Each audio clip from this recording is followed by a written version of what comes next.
Hello, whoever and wherever you may be. I'm James Randi. Or did you guess? There are well-accepted accounts from the Bible that Christians and others never question. Events and locations that are part of the story told of Christ and his history. One such is the account in John 1 of the birth of Christ in the lower Galilee town of Nazareth.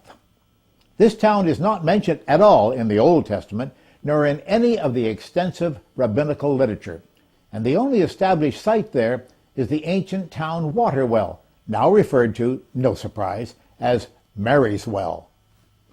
The modern town is covered with churches, also no surprise, and though archaeology offers no support at all for them, the Nazarenes can point out sites such as Joseph's carpentry shop and the spot where Mary received the Annunciation, the message from the angel Gabriel that she was pregnant with Jesus, as well as the exact location of Mensa Christi, the table where Jesus dined with his apostles after his resurrection, and the site of the synagogue where Jesus preached as a lad.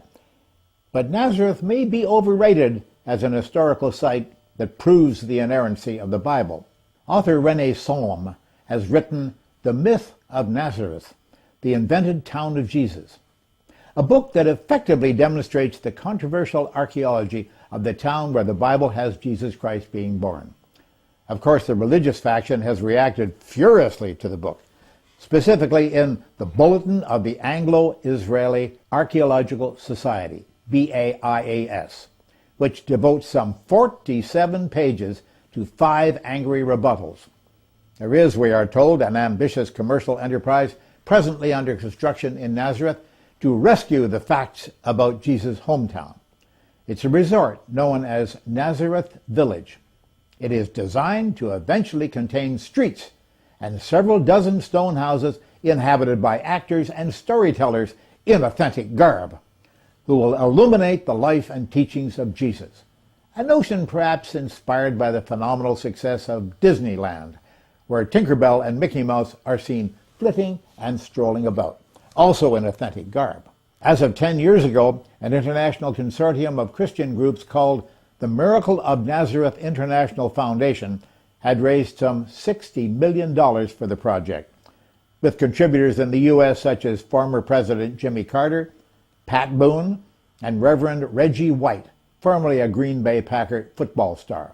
Scholars associated with the Nazareth Village Project, Stephen Fahn, Yehuda Rapuano, and Ross Voss, none of them archaeologists, now say that evidence has been discovered there for a town that existed at the time of Jesus, a settlement before the First Jewish War that took place in 70 CE. This evidence was simply lying on the open surface of the site, they say. This claim, author Salm shows, is bogus, and it results from misdating, mislabeling, misinterpreting, and from pure invention. These artifacts and facts were somehow missed by the previous crowds of professional archaeologists who have been digging on that site for the last century. The Nazareth Village Resort lies on a 15-acre plot of land called the Nazareth Village Farm, the NVF. The scholars under discussion surveyed the farm, dug on it, and published a lengthy report in the 2007 issue of the BAIAS Journal. There is little difficulty to show that their evidence for a town there, 11 small pieces of pottery shards, actually dates as late as the 2nd century CE, and Salm's research shows that the rest of the material from the Nazareth site dates well after the time of Jesus Christ. There simply is no demonstrable evidence from the Nazareth site that dates to the time of Jesus Christ and to Hellenistic times. In fact, one awkward fact after the other stands in the way of such a claim. For example, the Church of the Annunciation at Nazareth, the largest Christian structure in the Middle East, is a primary destination of Christian pilgrims to the Holy Land, of course.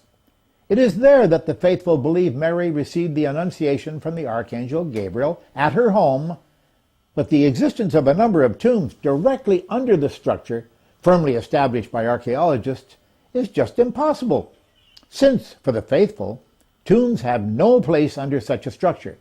According to Jewish religious law, Jews cannot live in the vicinity of tombs, which are a prime source of ritual impurity. So the ancient commentary on Jewish law mandates that tombs must be located outside of the village proper. Thus, tombs under the house of Mary are denied by the tradition. These post-Iron Age tombs are also post-Jesus, Middle Roman and later, and the wealth of pottery found in them is also later.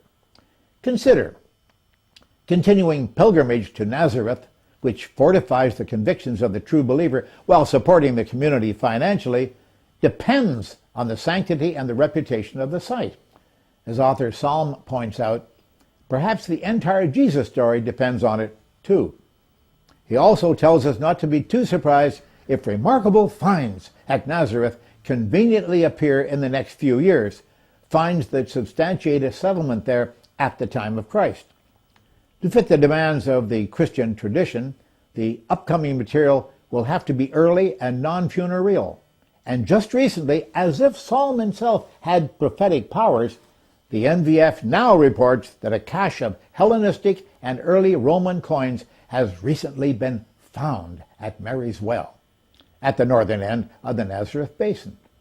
But strangely, nothing even remotely similar had ever been found there before in the entire century of professional digging about. A cache of Hellenistic and early Roman coins, a bonanza for any archaeologist, is exactly the sort of evidence which the believers need in order to decide the matter in their favor. But the earliest coin found there dates to about 350 CE. In fact, a 2006 report from the Israeli Antiquities Authority, signed by the archaeologists who dug at the Mary's Well site, mentions no early coins at all, when coins found in wells are very frequent discoveries. The only datable coins she found there were from the 14th and 15th centuries after Jesus. The facts are that no demonstrable evidence dating either to the time of Jesus or to earlier Hellenistic times has been found at Nazareth. It is a late Roman Byzantine village, not a mythical settlement at the turn of the era. As author Psalm says, that question has already been answered, and answered convincingly. Here we have a parallel with the situation re-evidenced for the parapsychological miracles. For generations, the believers who support the Nazareth myth have been defending their case by demanding, "Prove me wrong." When empiricists come up with the required facts, they discover that the facts don't seem to matter to those people. They also know that there's no way to disprove a myth. Psalm notes, as I have, that no one can prove that Santa Claus doesn't exist, for example. We can go to the North Pole, we can dig up there all we want, and we can find absolutely no evidence for his gift manufacturing facility, nor for his team of flying reindeer. All the believer has to say, under those circumstances, is, well, you just didn't look in the right places, or he's hiding, or even, he's invisible. Ooh. Measuring chimneys, tracing gifts back to the factories in China where they were made, and discovering that the serial numbers on watches were stamped there in a little Swiss town, those things prove nothing to the true believer. The mythology of Jesus is every bit as weird. Oh, one additional fact. There are the so-called venerated sites at which the various Franciscan pseudo-archaeologists have been digging for the last century or so. They were situated where they are to make them fit, as much as could be done, the requirements of the Gospel's description. For example, according to Luke 4, verses 16 to 30, quote, "He came to Nazareth, where he had been brought up, and as his custom was, he went into the synagogue on the Sabbath day and stood up to read." He spoke some controversial words. "And all they in the synagogue, when they heard these things, were filled with wrath, and rose up, and thrust him out of the city, and led him unto the brow of the hill, whereupon their city was built, that they might cast him down headlong." End of quote. By the way, Jesus escaped by some sort of subterfuge, but we don't have to get into that. But let's examine these infallible facts, shall we? According to these holy words, said to be written by St. Luke himself, there was a synagogue at Nazareth.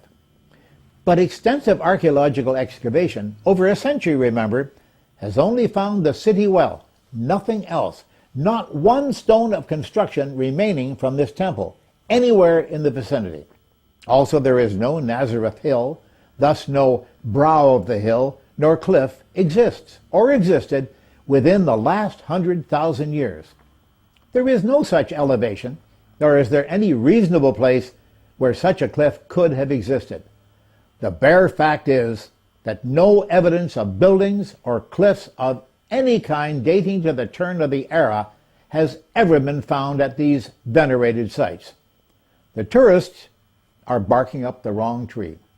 St. Luke, and thus the inerrant Bible, was plainly, demonstrably dead wrong.